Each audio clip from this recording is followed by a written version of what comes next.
Digital media federation form అయింది. So నాకు పలానా సపోర్ట్ ఉంటే బాగుంటుంది, ఈ విధంగా అందరికీ హెల్ప్ అవుతుంది అనిపించే అంశం ఏదైనా ఉందా? అది అంటే నాకు ఆల్మోస్ట్ అందరూ supporting. Okay. I'm lucky girl. Okay. So మీకోసం అసలు స్టేట్ మొత్తం కదిలొస్తుంది మిమ్మల్ని సపోర్ట్ చేయడానికి.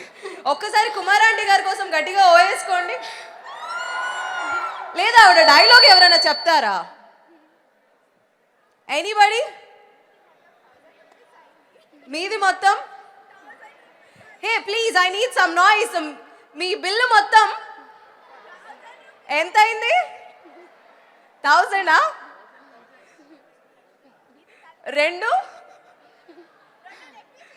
రెండు లివర్లు extra. Yes, nice meeting you అండి. Thank you.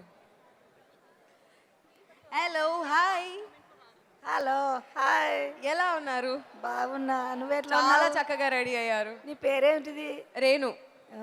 సూపర్ ఉంది. పేరా నేనా? అందరు ఎట్లున్నారు? అందరు ఎట్లున్నారు అని అడుగుతున్నారు. గంగవ్వ అడుగుతుంది అందరినీ. ఎట్లున్నారు? మస్తున్నారంట. మీరు ఈరోజు రావడం చాలా సంతోషంగా ఉంది. మీరు వీళ్ళందరినీ కలవడం మీకు ఎలా అనిపిస్తుంది? ఇక మనం కదా ఊరూరుకు ఒక సంఘం పెట్టుకొని అందరం ఒక తీరు మాట్లాడుకోవాలి మన పల్లెల్లో అనుకుంటాం. ఇక్కడ సైతం మనం అన్ని చేసుకొని ఒక సినిమా చిరంజీవి సైతం ఒక సినిమా ఇచ్చే అవకాశం ఉంటుందని అర్థం. లేకపోతే ఎస్, యా, చెప్పండి. రామ్ చరణ్ వస్తాడు, రామ్ చరణ్తో చేస్తాను ఇప్పుడు. విజయ దేవరకొండ నిన్న రాత్రి కలిసిండు. ఇవాళ సత్యమైన సినిమా చేస్తే సాతగాని పెద్దమ్మ కదని ఒకటి ఇస్తాడు. మళ్ళీ కొంచెం అందరు కలుతానని ఇక్కడ దాకా వచ్చిన. ఈ రోజు ఈ మీట్ కి గంగవ్వ గారు ఊరికే అల్లటప్పగా అందరితో మాట్లాడి వెళ్ళిపోవడానికి రాలా, పగడ్బందీ ప్లాన్ తో వచ్చారు. మైక్ ఇవిడ. ఒకసారి అందరూ గట్టిగా చెప్పట్లండి. కరెక్ట్ గా మాట్లాడారు ఈ రోజు federation meet. Wow. So Chiranjeevi గారు వస్తే, విజయ్ దేవరకొండ గారు వస్తే ఏం అడుగుతారు? ఆయన నా దగ్గరనే కూర్చుండి నన్నే కూర్చుండి పెట్టుకున్నాడు విజయ్ దేవరకొండ గారు. ఈ రోజు ఏం అడగాలనుకుంటున్నారు? ఏం అడుగుతా లేదని చెప్తే ఇంటా. ఏదన్నా నాకు హెల్త్ కారట్ దబ్బని అప్పటికి పానం మంచి ఉండకపోతే ఎట్లా కొడుక అని అడుగుతా. ఓకే, తప్పకుండా తప్పకుండా మాట్లాడదాం. Hello, hi. హలో అండి, రేణు గారు. How are you? I'm good. How are you? Yes, good అండి, థ్యాంక్ యూ.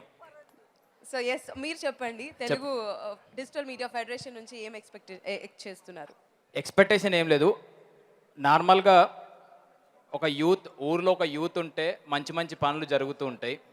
సో ఒక దగ్గర ఒక కమ్యూనిటీగా స్టార్ట్ అవ్వడం అనేది మంచి ఆలోచన. అందరికీ మంచి అవకాశాలు పెరుగుతాయి. నార్మల్గా హైదరాబాద్లో ఉన్న క్రియేటర్స్ కాకుండా హైదరాబాద్ అవతల క్రియేటర్స్ కూడా అవకాశాలు పెరిగే ఛాన్సులు ఉంటాయి వీటితోని. సో చాలామందికి కొలాబరేషన్స్ కానీ ప్రమోషన్స్ కానీ ఇలాంటి వాటిని ఎవరైతే ఒక ఈ డిజిటల్ మీడియాని ఇన్కమ్ లెక్క వాడుకుంటున్నారో వాళ్ళందరికీ ఇది ఒక సూచిక లెక్క ఉంటుంది కావచ్చు. చూద్దాం, అన్నీ మంచి జరిగితే అందరికీ మంచిదే. Okay, thank you. Thank you. Thank you so much. Hello, hi, నమస్కారం, వణక్కం. ఎలా ఉంది బిగ్ బాస్ ముందు తర్వాత? House life? ఆల్ గుడ్ అండి, థ్యాంక్ యూ సో మచ్ అన్నా. అండ్ త్వరలో పెళ్లి చేసుకోబోతున్నారు అనే టాక్ ఉంది. పిల్లని చూస్తున్నారా? నేను చూస్తున్నా, వాళ్ళేనా ఇంకెవరు చూస్తున్నా? అయ్యో, మీకు చాలా మంది ఫ్యాన్స్ వచ్చారని విన్నామే. మీ ఇంటి ముందు అమ్మాయిలు క్యూ కొడుతున్నారని విన్నాం. ఫేస్బుక్ వాడడం మానేశారట ఈ మధ్య, మెసేజెస్ ఎక్కువయ్యాయని. ఇవన్నీ నిజమైతే బాగుండు, తదాస్తానండి ఒకసారి. అరే, నేనే మెసేజ్ చేశానండి. అయ్యో, మీ ఐడి చెప్పండి ముందు, నాకు రిప్లై ఇస్తాను, తర్వాత మాట్లాడదాం ఏదైనా ఉంటే. ఓకే, సో ఎస్, ఈరోజు మిమ్మల్ని కలవడం చాలా హ్యాపీగా ఉంది. అండ్ ఈరోజు ఈ మీట్ నుంచి ఏం ఎక్స్పెక్ట్ చేస్తున్నారు? ఇక్కడ నుండి నేను చాలా ఎక్స్పెక్ట్ చేస్తున్నా. ఈవెంట్ నుంచా? ఓకే, ఈవెంట్ నుంచి బేసిక్గా చెప్పారు ఆరిజిన్ డే స్టార్ట్ అవుతుంది, డిజిటల్ క్రియేటర్స్ డే అని చెప్పారు. అసలు ఏం జరిగిద్దా అని చూద్దామని వచ్చాను నేను ఇక్కడికి. ఈ ఈవెంట్ అంతా చూసిన తర్వాత ఏం జరిగిద్దో చెప్తాను మీకు. తర్వాత మనం మాట్లాడుకుందాం. డన్ అండి, థ్యాంక్ యూ.